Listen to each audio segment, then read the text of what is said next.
Hello, everybody. Today in 1999, Elizabeth Kubler-Ross died, aged 78. For the last many years of her life, she'd suffered a series of strokes and ended up in a wheelchair and was ready to die. In fact, she called God the damned procrastinator because he'd let her live on longer than she really wanted to. She'd come to accept the fact of her own death. And of course that's really appropriate because she's best known for what are now called the 5 stages of grief: denial, anger, bargaining, depression and acceptance. And as I say, now these are mostly associated with how we deal with bereavement. But for her, who was a real pioneer of the hospice movement and in helping people to not suffer too much pain in their last years, these 5 stages were to do with the way we faced our own death. That we might go through, probably not all, but at least some of those stages as we die slowly, if that's how it goes for us. And so she was perhaps appropriately able to accept her own death when it came.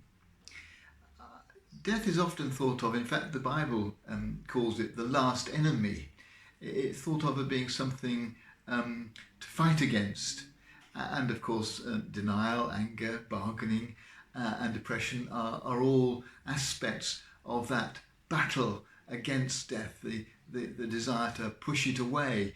There is about human beings, in fact about the whole of nature really, this enormous move towards life, towards keeping alive and progressing in life. And death comes as something which feels wrong in that context.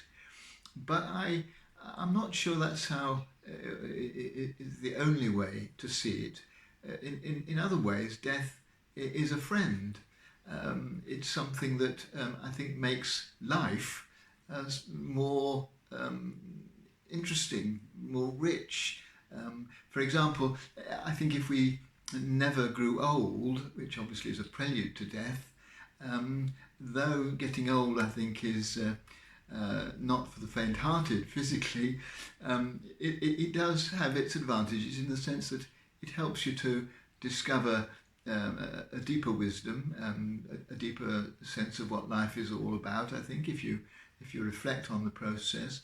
In other words, I think it helps you to move towards an acceptance of life and what life brings to us, as well as therefore probably an acceptance of death and what death brings to us.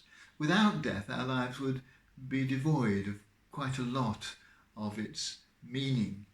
And so today, not being someone who's going through the process of bereavement just at the moment, but being someone who's very much aware that one day my life will end, but in the meantime I'm going to make the best of the life that I've got, I'm going to realise that the way I deal with life might include denial and anger, it might include bargaining and depression, but at the end of the day I want my attitude to life, like my attitude to death, to be one of acceptance and allowing it to happen and to feel relaxed and free with what life and indeed what death bring me.